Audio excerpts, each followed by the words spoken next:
Salut tout le monde, c'est 3 jours un chapitre qui vous parle. Aujourd'hui, on se retrouve pour continuer Harry Potter et la Chambre des Secrets. Chapitre 7. Sandbourg mais drôle de voix. Dans les jours qui suivirent, Harry passa une bonne partie de son temps à se cacher chaque fois qu'il apercevait Gilles de Roy-Lockhart au bout d'un couloir. Mais il était encore plus difficile d'éviter Colin Crivet, qui avait dû apprendre par cœur son emploi du temps. Rien ne semblait donner plus de bonheur à Colin que de répéter « Ça va Harry ?» 6 ou 7 fois par jour et de s'entendre répondre « Salut Colin !» même si c'était sur un ton exaspéré. Edwige en voulait toujours à Harry de son désastreux atterrissage en voiture et la baguette magique de Ron refusait obstinément de fonctionner convenablement. Le vendredi matin, elle se surpassa en s'échappant de la main de Ron pendant le cours de sortilège pour aller frapper le minuscule professeur Flitwick entre les deux yeux, faisant apparaître un gros furoncle verdâtre et palpitant à l'endroit du choc. Harry ne fut pas fâché de voir le week-end arriver. Avec Ron et Hermione, il avait l'intention d'aller rendre visite à Hagrid le samedi matin. Ce jour-là, cependant, Harry fut brutalement réveillé à une heure beaucoup plus matinale qu'il ne l'aurait souhaité.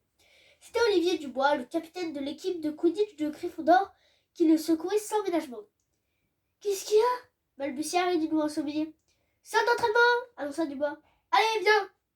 Harry ouvrit un œil en direction de la fenêtre. Un filet de brume flottait dans le ciel rosé. À présent qu'il était réveillé, il se demandait comment il avait pu dormir avec le vacarme que faisaient les oiseaux. « Olivier, le soleil est à peine levé !» protesta-t-il d'une voix rauque. « Bien vu, dit Dubois. » C'était un élève de 6e année, grand et bien bâti, avec en cet instant une lueur d'enthousiasme proche de la démence qui brillait dans son regard. « On a un nouveau programme d'entraînement, dit-il, avec conviction. Attrape ton balai et arrive. Aucune autre équipe n'a commencé à s'entraîner jusqu'à maintenant. Nous allons être les premiers cette année. » Vaillant et frissonnant, Harry sortit du lit et se mit à la recherche de sa robe de Quidditch. « Bravo, voilà un garçon courageux, dit Dubois. On se retrouve sur le terrain dans un quart d'heure. » Lorsqu'il eut trouvé sa robe rouge vif et revêtu sa cape pour se tenir chaud, Harry griffonna un mot à Ron pour lui dire où il était, puis il descendit de l'escalier en colimaçon, son imbus de mille sur l'épaule. Il s'apprêtait à sortir de la salle commune lorsqu'il entendit derrière lui un bruit de pas précipité. C'était Colin Crivet qui dévalait l'escalier, son appareil photo autour du cou. Il tenait quelque chose à la main. « J'ai entendu quelqu'un prononcer ton nom, Harry, dit-il. Regarde ce que j'ai là.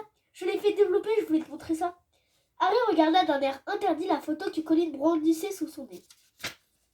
Lockhart, en noir et blanc, tirait sur un bras que Harry reconnut comme le sien. Il vit avec satisfaction que son image photographique résistait avec vigueur, refusant catégoriquement d'apparaître dans le cadre. Le Lockhart du cliché finit par abandonner la lutte et se laissa tomber, hors d'haleine, contre la bordure blanche. « Tu me la dédicaces ?» demanda Colin avec avidité. « Non, répliqua sèchement Harry. Désolé Colin, je suis pressé, j'ai une séance d'entraînement. » Il se glissa dans les passages dissimulés par le portrait de la grosse dame. « Hé, attends-moi, je n'ai jamais vu un match de Quidditch. » Colin s'engouffra à son tour dans le passage. « Je te préviens, ça va être très ennuyeux, » dit précipitamment Harry. Mais Colin, les yeux brillants d'excitation, ne l'écoutait pas. « Tu étais le plus jeune joueur depuis un siècle. C'est bien ça, Harry? C'est bien ça ?» dit Colin en trottinant à côté de lui. « Tu es vraiment très fort. Moi, je ne suis jamais monté sur un balai. C'est dur? Il est à toi, ce balai? C'est le meilleur balai qu'on puisse trouver, non ?» Harry ne savait pas quoi faire pour s'en débarrasser. C'était un peu comme si son nom s'était mis à parler sans cesse. « Je ne connais pas bien les règles du Quidditch, » dit Colin dans un souffle. « C'est vrai qu'il y a 4 balles et 2 d'entre elles qui essayent de faire tomber les joueurs de leur balai? »« Oui, c'est vrai. » soupira Harry, résigné à devoir expliquer les règles complexes du Quidditch. « On les appelle des cognards. Dans chaque équipe, il y a 2 batteurs armés de battes qui sont chargés de repousser les cognards. Fred et George Weasley sont les 2 batteurs de l'équipe de Gryffondor. »« Et les autres balles, elles servent à quoi ?» demanda Colin, en ratant 2 marches à force de regarder Harry bouche bée. « Le soif, la grosse balle rouge, sert à marquer les buts. Chaque équipe comporte 3 poursuiveurs qui se lancent le soif et doivent essayer de faire passer à travers les buts adverses, à l'autre bout du terrain. Les buts sont constitués de poteaux très hauts sur lesquels sont fixés des cercles verticaux. Et la 4e balle, c'est le vif d'or, expliqua Harry. Il est minuscule, très rapide et très difficile à attraper. L'attrapeur a pour mission de le repérer et de s'en saisir. Le match ne peut pas se terminer tant que le vif d'or reste en vol. Mais lorsqu'un attrapeur parvint à s'en emparer, son équipe gagne 150 points d'un coup. Et toi, tu es l'attrapeur de l'équipe de Gryffondor, c'est ça dit Colin, l'air émerveillé. Oui, répondit Harry. Et il y a aussi un gardien de but dans chaque équipe. Voilà. Ils étaient sortis du château, à présent, et traversaient la pelouse humide et rosée. Mais Colin était insatiable et continua de poser des questions tout au long du chemin. Ce fut seulement à l'entrée des vestiaires qu'Harry parvint à se débarrasser de lui. Je vais me chercher une bonne place pour bien voir, dit Colin en se précipitant vers les tribunes. Les autres joueurs de l'équipe étaient déjà dans les vestiaires. Dubois était le seul à avoir l'air parfaitement réveillé. Fred et George étaient assis côte à côte, les yeux bouffis et les cheveux en désordre. Alicia Spinett, une élève de 4e année qui occupait un des postes de poursuiveur, était assise à côté d'eux, la tête contre le mur, prête à se rendormir. Katy Bell et Angelina Johnson, les deux autres poursuiveuses, étaient assises sur le banc d'en face et passaient leur temps à bailler. « Ah, te voilà enfin, Harry. Je me demandais où tu étais passé, s'exclama Dubois. Bien alors, avant d'aller sur le terrain, je voulais vous montrer mon nouveau programme d'entraînement. J'ai travaillé tout l'été et croyez-moi, avec ça, on va gagner. » Dubois déroula un immense dessin représentant un terrain de Quidditch sur lequel étaient tracées dans des couleurs différentes toutes sortes de lignes, de flèches et de croix. Il sortit sa baguette magique, tapota le dessin et aussitôt les flèches se mirent à bouger en se tortillant comme des chenilles, tandis que Dubois se lançait dans de grandes explications. Fred Weasley laissa tomber sa tête sur l'épaule d'Alicia et se mit à ronfler. Le premier dessin demanda près de 20 minutes de commentaires, mais il y en avait un deuxième au-dessous, puis un troisième.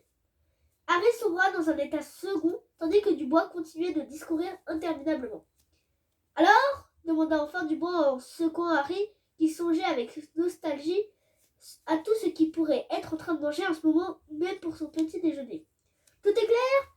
Vous avez des questions à poser ?»« Oui, dit George, qui devait se réveiller en sursaut. « Pourquoi tu ne nous as pas raconté tout ça hier avant qu'on aille se coucher ?»« Écoutez-moi bien tous, répliqua Dubois courroucé.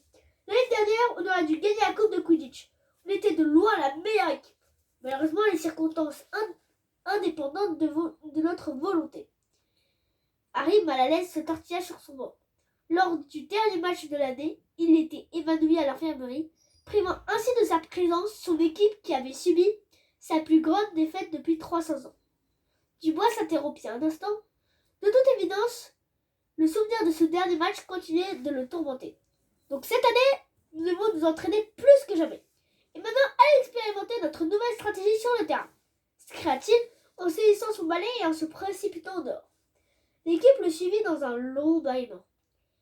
Ils étaient restés si longtemps dans les vestiaires que le soleil était complètement levé à présent, bien qu'il y ait encore quelques lambeaux de brume sur la pelouse du stade. Lorsqu'il pénétra sur le terrain, Harry vit Ron et Hermione assis dans les tribunes. « Vous n'avez pas encore fini ?» dit Ron étonné. « On n'a même pas commencé, » répondit Harry en jetant un regard d'envie sur le toast à la marmelade que Ron et Hermione avaient chacun rapporté de la grande salle. Dubois a passé son temps à nous expliquer sa nouvelle tactique.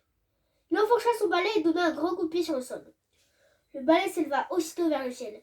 L'air frais du matin qui lui fouettait le visage réveilla Harry plus efficacement que le long bavardage de Dubois.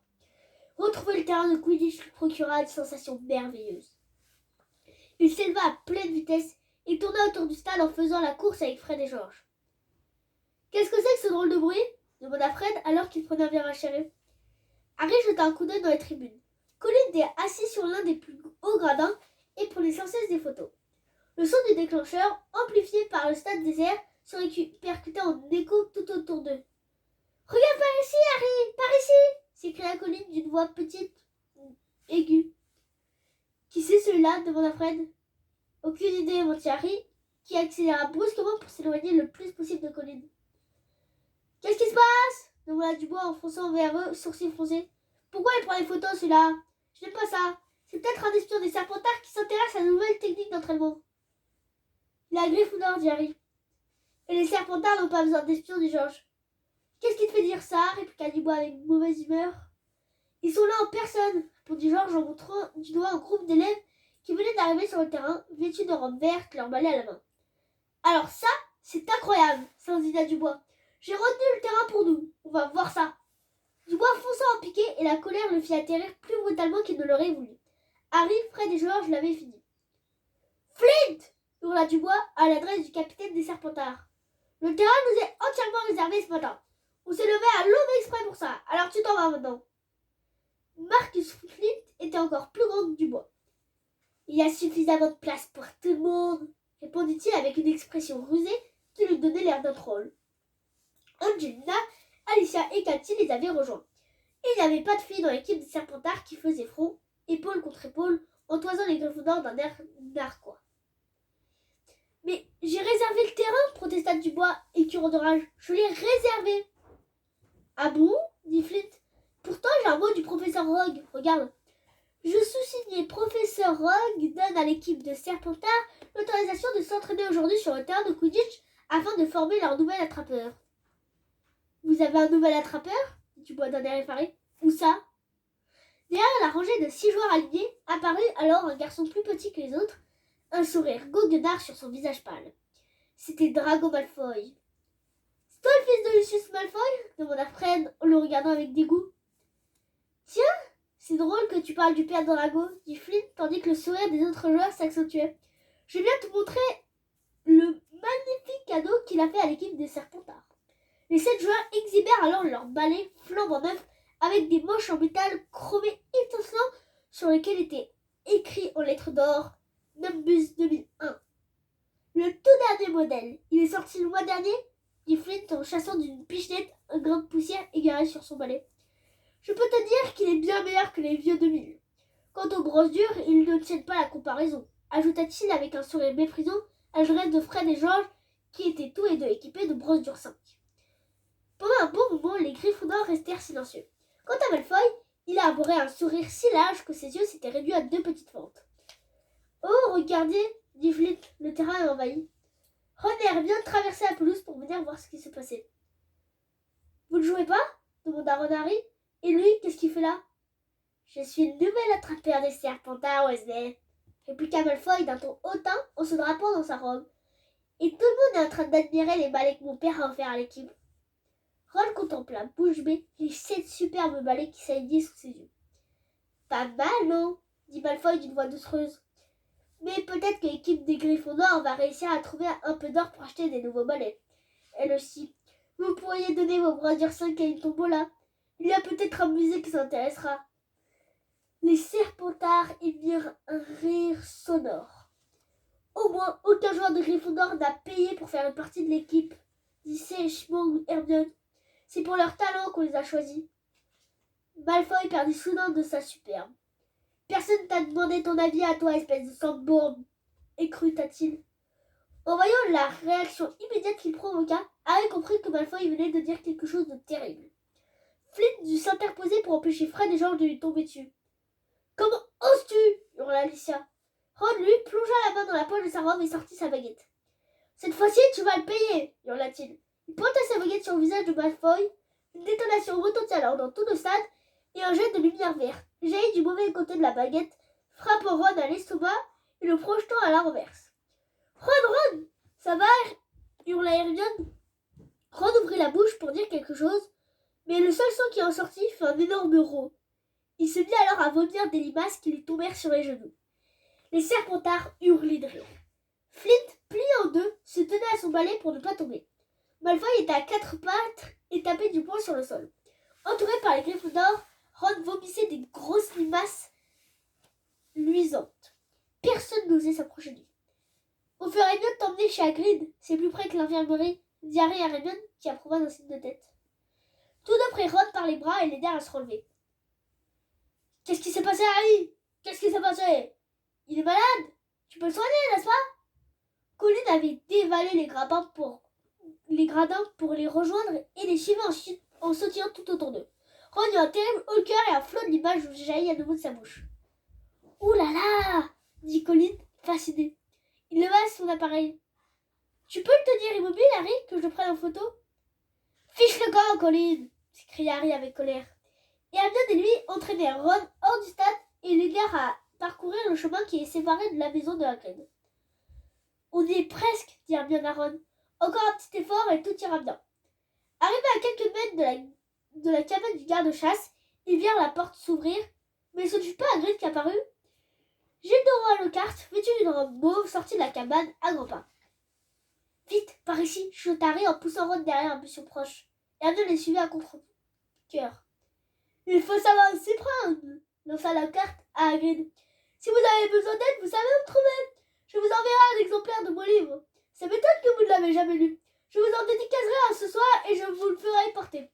Allez, au revoir. Et il s'éloigna en direction du château. Harry attendit que Lockhart fût hors de vue, puis il aida Ron à se relever, l'entraîna vers la cabane de Hagrid et tambourina à la porte. Hagrid ouvrit aussitôt l'air de très mauvaise humeur, mais son visage s'éclaira lorsqu'il reconnut ses visiteurs. « Je me demandais quand vous viendrez me voir, dit-il.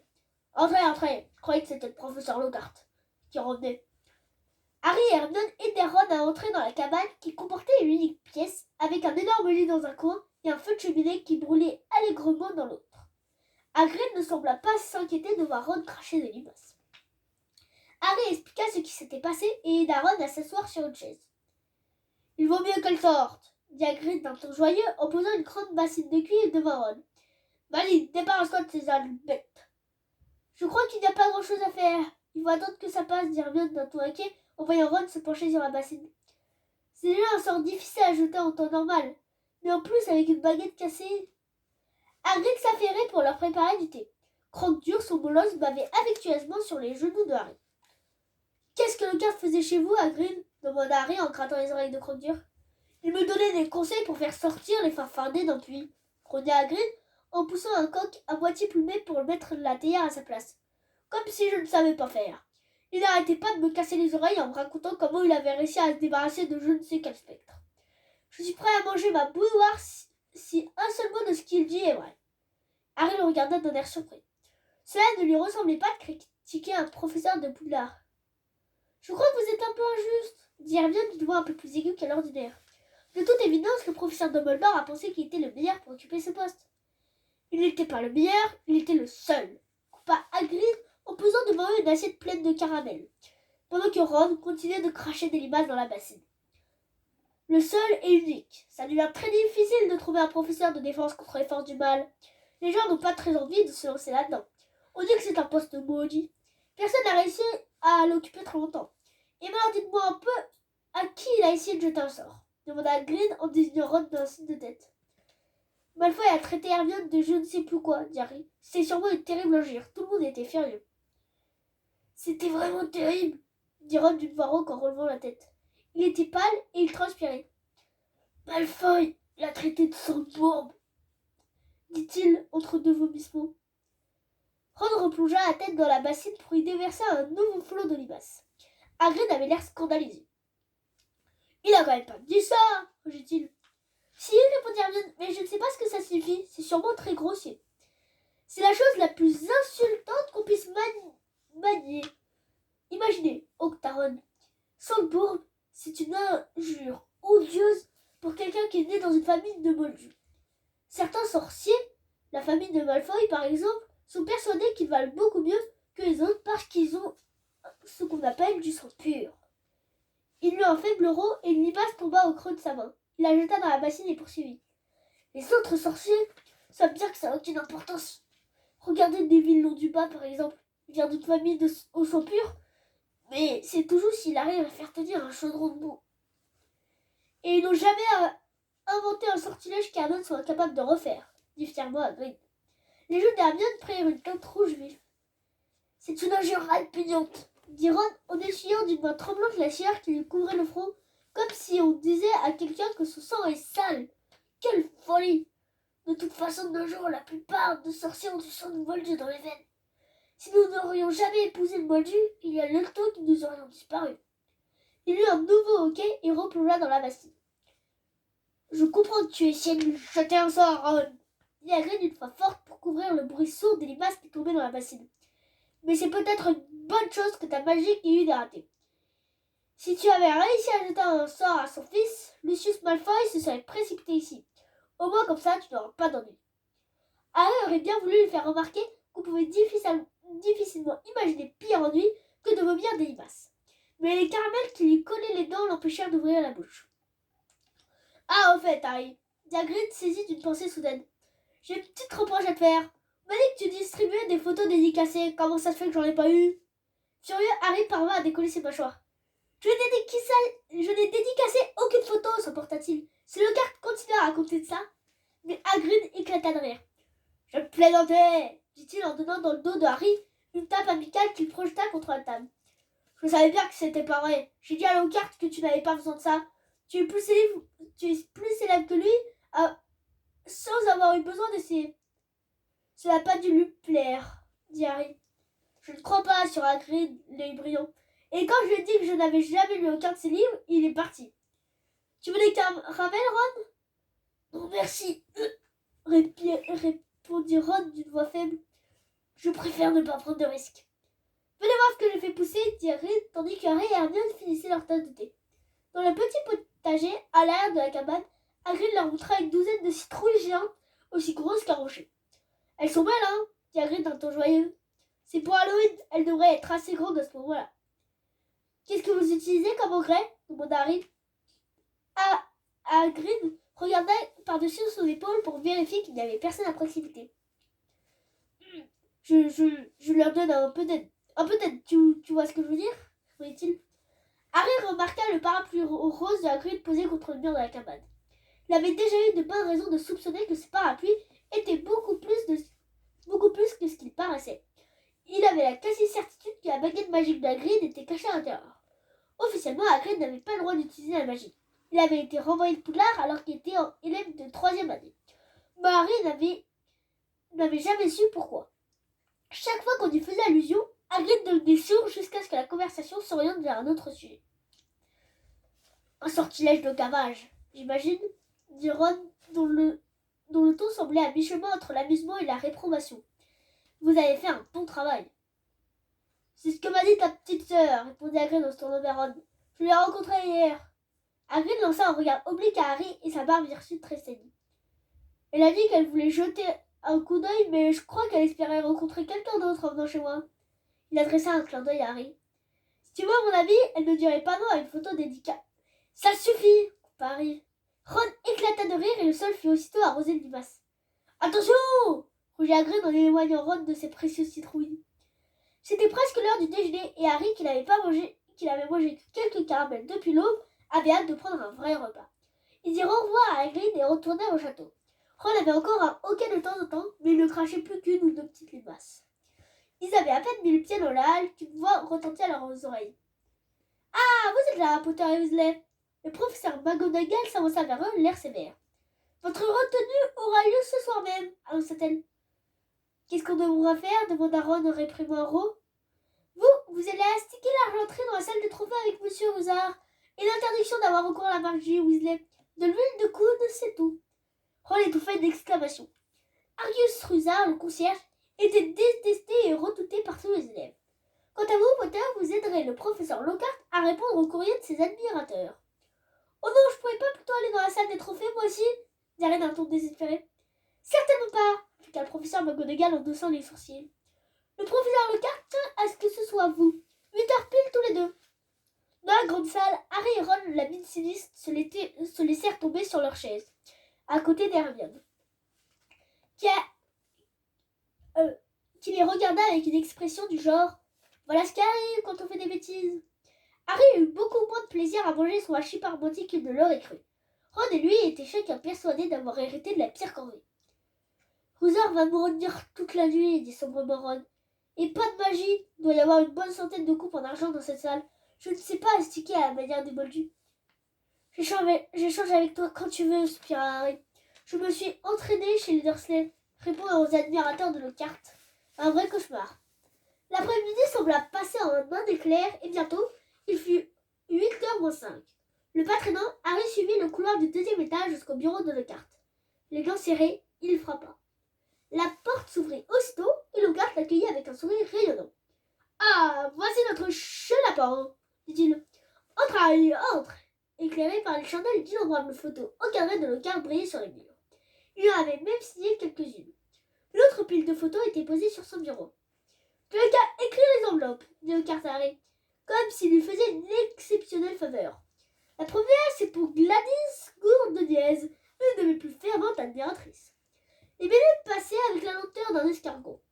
Harry laissait Lockhart déverser sur lui un flot de paroles sans prendre la peine de lui répondre autre chose que « Oui, oui, d'accord, très bien ».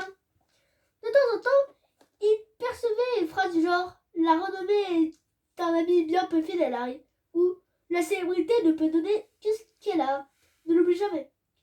Les chandelles diminuaient régulièrement et leur lumière de plus en plus incertaine dansait devant les visages mouvants des photos de Lockhart qui le regardaient.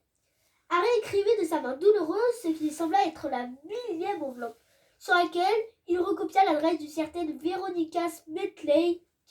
Il devrait bientôt être l'heure de partir, pensa-t-il consterné, pourvu que ce soit bientôt l'heure. Il entendit alors quelque chose qui n'avait rien à voir avec le bavardage de Lockhart ou le crachotement des chandelles mourées. C'était une voix à figer le sang, une voix à couper le souffle, une voix glacée comme un feu. Viens, viens ta voix, que je te déchire, que je t'écorche, que je te tue. Harry sursauta si fort qu'une tache d'encre couleur lilas s'étala sur l'adresse de Veronica Smedley. Quoi dit-il à voix haute. Eh oui, je sais, dit Lockhart qui croyait que Harry lui répondait. 6 mois tués en tête de la liste des best-sellers. Record battu. Non, je ne parlais pas de ça, dit Harry affolé. Cette voix. Pardon demanda Lockhart déconcerté. Quelle voix Cette voix qui a dit. Vous l'avez pas entendu Lockhart regarda Harry d'un air stupéfait. De quoi parles-tu, Harry? Tu es peut-être en train de t'endormir. Non, d'un best-seller. Tu as pas vu l'heure qu'il est? Ça fait presque 4 heures que nous sommes ici. Je ne l'aurais jamais cru. Le temps a filé si vite. Harry ne répondit pas. Il tendait l'oreille pour essayer d'entendre à nouveau la voix, mais en dehors de Lockhart qui lui disait qu'il ne pourrait pas espérer passer un aussi agréable moment chaque fois qu'il serait en retenue, il n'entendait plus le moindre son. Tout étourdi, Harry s'en alla. Il était si tard que la salle commune de Gryffondor était presque vide. Harry monta directement dans le dortoir. Ron n'était pas encore remis. Harry enfila son pyjama, se mit au lit et attendit Ron, qui arriva une demi-heure plus tard en se frottant le bras droit et en réprimandant une odeur de produits nettoyants dans la pénombre de la pièce. J'ai les muscles complètement raides, grogna-t-il avant de se laisser tomber sur son lit. Il m'a fait astiquer 14 fois la coupe de Quidditch avant d'être enfin satisfait. Ensuite, j'ai eu une nouvelle attaque de limaces sur une médaille pour service rendu à l'école. J'ai mis le temps fou à enlever toutes ces traces gluantes. Et avec le kart, c'était comment? Par le bas, pour ne pas réveiller Neville, dit Décimus, Harry lui répéta ce que la voix lui avait dit. Et Lockhart a dit qu'il ne l'entendait pas, s'étonna Ron. Harry le voyait froncer les sourcils à la lueur du clair de lune. Tu crois qu'il t'a menti? Je ne comprends pas ce qui a pu se passer. Même quelqu'un d'invisible aurait été obligé d'ouvrir la porte pour entrer dans le bureau. Je sais, dit Harry, en s'allongeant dans son lit, les yeux fixés sur le baldaquin tendu au-dessus de sa tête. Moi non plus, je ne comprends pas.